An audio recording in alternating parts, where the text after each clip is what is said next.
In yesterday's class, we started the new lesson, that true height, where Michael Stone, his dream is to fly high, and he wanted to make a world record. For this, right from the beginning, his mother used to tell him many stories about flying machine and birds and other things and all. So he started imagining his dream is to fly like a bird and he wants to jump high. But his father, Birdstone, is a practical man. He never believed on dream and other things. He used to tell his son that work hard. If you want to fulfill your dream, you have to work hard. So this boy started following father's motto that one has to work hard. And his father only is his coach, and also taught him how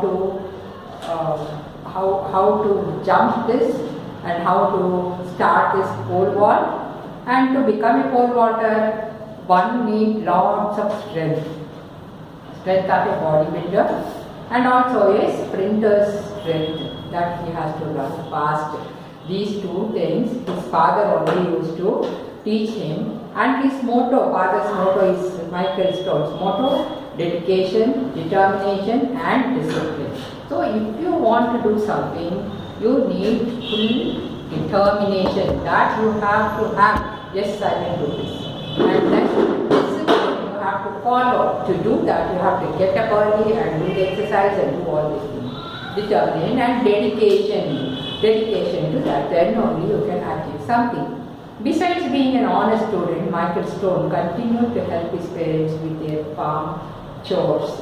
So not only doing his exercise and other things, he also helped his parents with the daily chores. Chores are the routine work, that is the domestic work, what we do now, that we call it as chores. So he used to help his father and mother in their daily work. Michael's persistence in striving for perfection was not only his obsession but his passion. Obsession. What is obsession?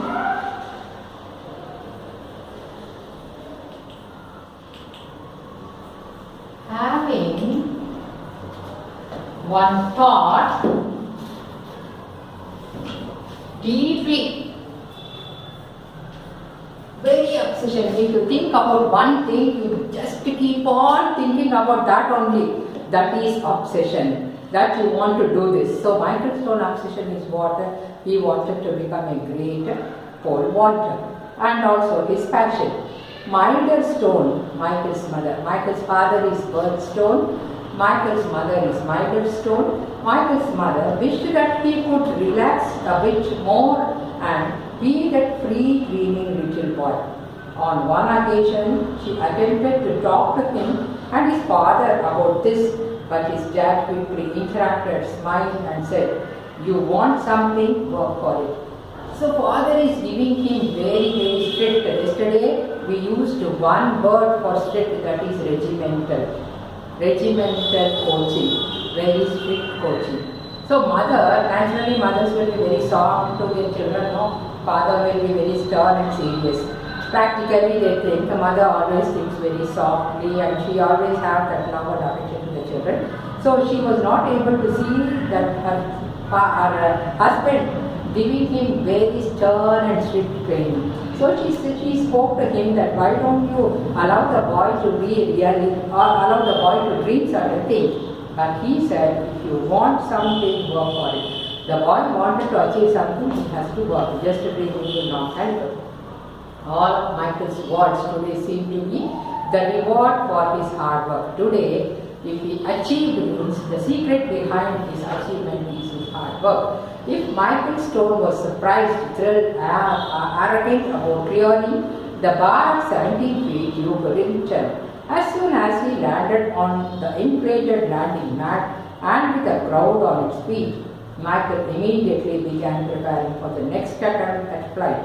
He seemed oblivious of the fact that he had just surpassed his personal best by 3 inches, and that he was one of the final 2 competitors in the pole vaulting event at the National Junior Olympics.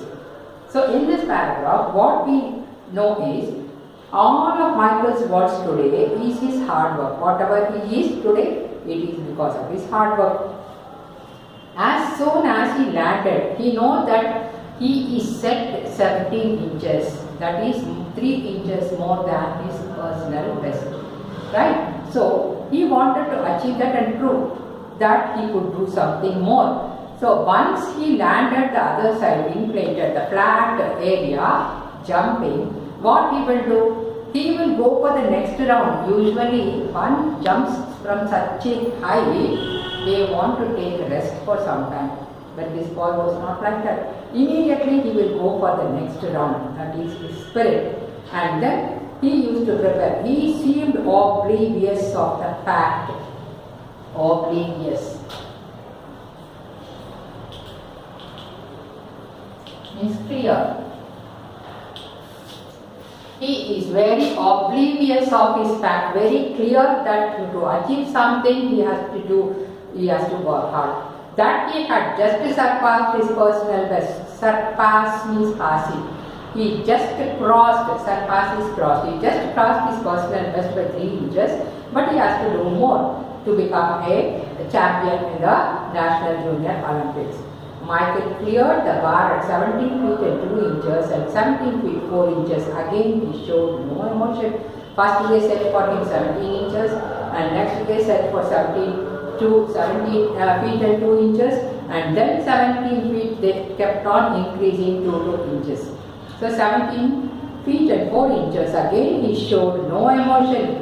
If had it been somebody else, as soon as they cross one, they become so happy, so enthusiastic, and don't say that I have crossed this, but this boy never showed any sort of emotion, even if he has surpassed the highest one. Constant preparation and determination were his vision. So what is that vision? One, vision has to be very clear. Vision is what you are going to achieve. Your goal is your vision. So his vision is he has to give a record break. As he lay on his back and heard the crowd groan, he knew the other vaulter had missed his final jump. So his turn over, he is waiting for the next round. Thereby all the people, they were watching every player. When he heard the crowd groan,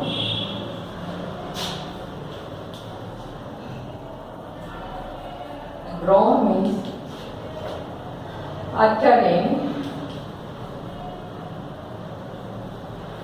a deep sound.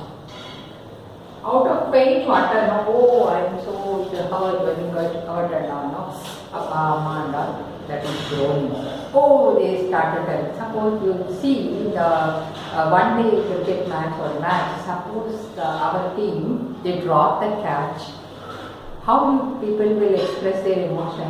In the same way, he could hear the crowd groaning. Then he thought that maybe the person, the vaulter, has missed it. The vaulter has missed, that is why people are groaning. He knew what the time for his final jump. So after that, now he came to know. After that, next his jump, he very well know that is his final jump. Since the other vaulter had fewer misses, Michael needed to clear this wall to win. So now what he has to do? The previous player, he missed a few inches now. So now he has to prove that he has to beat him. He has to prove that he could do more than him. So that is his challenge. A miss would get him second place, nothing to be ashamed of. But Michael would not allow himself the thought of not winning in the first place. So if he misses that, again he would get the second place, but he would never feel that, oh, insulted or anything that I got the second place back. He wanted to win the first place only. He rolled over and did his ritual of 3 finger dip pushes up. He found his pole stood and stepped on the runway that led to the most challenging event of his 17-year-old life. Now got ready for the final jump. He rolled over and did his ritual of 3 fingertips, tipped push up. So he was doing the warming up exercise, and then he found his pole. He took the pole, stood and stepped on the runway. Now this is the time for him to jump. That led to the most challenging event of his 17-year-old life. For the past 17 years, he is dreaming for this day, that is the doomsday that has come. He wanted to show. The runway felt different this time. He closed his eyes.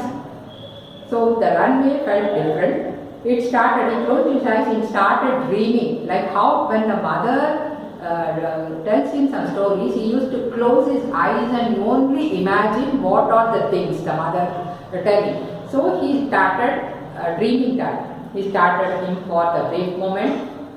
Then it all hit him like a wet bale of hay. Ready and wet bale of hay. What is this hay? Make hay while sunshine. There is one proverb. What is hay? Hay is dry grass. So when can we make dry grass? When there is sun. So make hay, that is, what is the inner meaning of that is, do the thing. When opportunity comes, you have to utilize it. You should not miss that. That is the meaning of that. So what happened then? It all hit him like a wet bale of hay. Something pushed him. He felt like that. The bar was set at 9 inches higher than his personal best.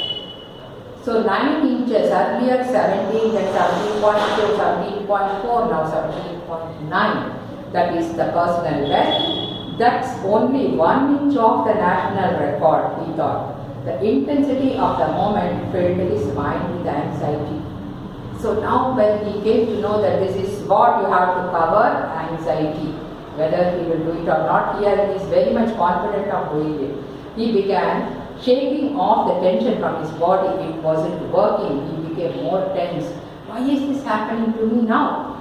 Earlier, he never used to feel all these things just like that he used to do. Now when it is the final one, and when the goal is set, he is feeling very much tensed up. How much ever he is trying to drive away the tension, but he is not able to do. He is questioning himself, why is it happening to me now? He thought. He began to get nervous. Fear would be a more accurate description. What was he going to do? He had never experienced these feelings.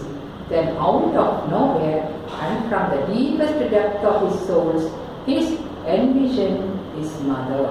Why now? What was his mother doing in his thoughts at a time like this? It was simple. His mother always used to tell him, whenever he felt tense, anxious or even scared, take a deep breath. Envision is to see.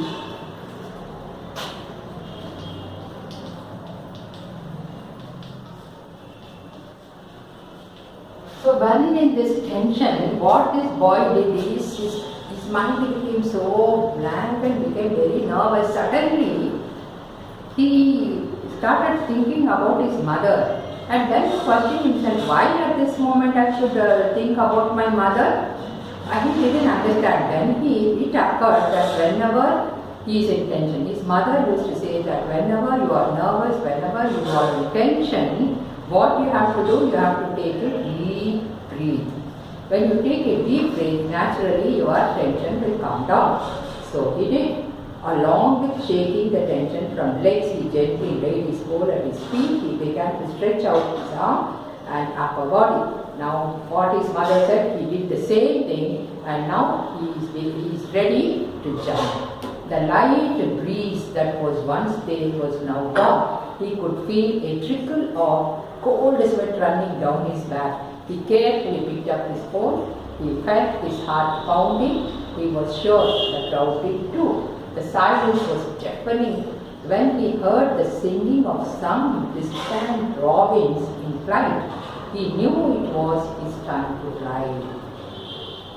So the time has come. He shook all the tension and everything, now very much ready, and he started his heart pounding, beating very hard. When you are ready to do something, when you are awaiting your results, your heart will be beating so fast, so pounding very fast, and even the crowd, everybody is waiting for his final jump, and it was a quiet silence, and somewhere deafening silence is nothing, not even a small sound to be heard. And somewhere he is able to hear the robin. Robin is a bird, small bird sings. He heard the bird singing, then he thought that it is for him to fly. He knew it was time to fly. As he began sprinting down the runway, something felt wonderfully different yet familiar. Then he started running in the runway, and a sprinter, like a sprinter, he started running fast and felt something wonderfully different yet familiar, something which he knows. The surface below him felt like the country road he used to dream about. The rocks and the chunks of the dirt, the visions of the golden fields seemed to fill his thoughts. So he started doing that, and he started dreaming of whenever the mother used to tell, he imagines running in the country road and feels the chunk of the soil, the rock and the golden field, and all these thoughts have come to his mind. He was just doing that, he was just imagining that. When he took a deep breath, it happened. He began to fly. The take off was effortless. Michael Toll was flying just as in his childhood dreams, only this time he knew he wasn't dreaming. Now the time has come. He started flying. He took that and he jumped and he started flying, and he's going to land. He was going to land the other side. Now he felt that whatever he used to dream, in the dream he used to feel all these things, but in reality now he is doing it really. This was real, it is not dream. Everything seemed to be moving in slow motion. The air around him was the purest and freshest he had ever sensed. Michael was soaring with the majesty of an eagle. Yesterday I told you soar means raising high. So he was raising high just like an eagle which roars all over the sky. Like that he was roaring, majestic eagle. It was either the erection of the people in the stand or the thump of his landing that brought Michael back to earth. He didn't even know. Suddenly he jumped to such a height, and then he landed the other side, and he felt that he touched the land. On his back, with that wonderful hot sun on his face, he could only envision the smile of his mother's face. When he landed down over there, he could only vision, he could only imagine, he could only see his mother's smiling face. He knew his dad was probably smiling too, even laughing. Bert would always do that when he got excited. He knows how his father laughs, how his mother smiles when they are happy, excited, smile, and then sort of jiggle. They are jiggling, smiling, laughing with a slow voice, slow sound. He knows that they are very happy. What he didn't know was that his dad was hugging his wife and crying. So father hugging his wife and crying, this is out of emotion, happiness. He was crying harder than Mildred had ever seen before. She would also know he was crying the greatest tears of all years of crying. Now father and mother were so happy, emotion, and tears rolled down from their cheek. So this is what happens when we are very, very happy, emotional, then also we cry. When we are so sad, then also we cry. So their happiness, their tears is out of happiness and joy that their boy did what he wanted, what he dreamt. Michael was immediately swamped with people hugging and congratulating him on the greatest accomplishment of his life. Swan. You know what swan is?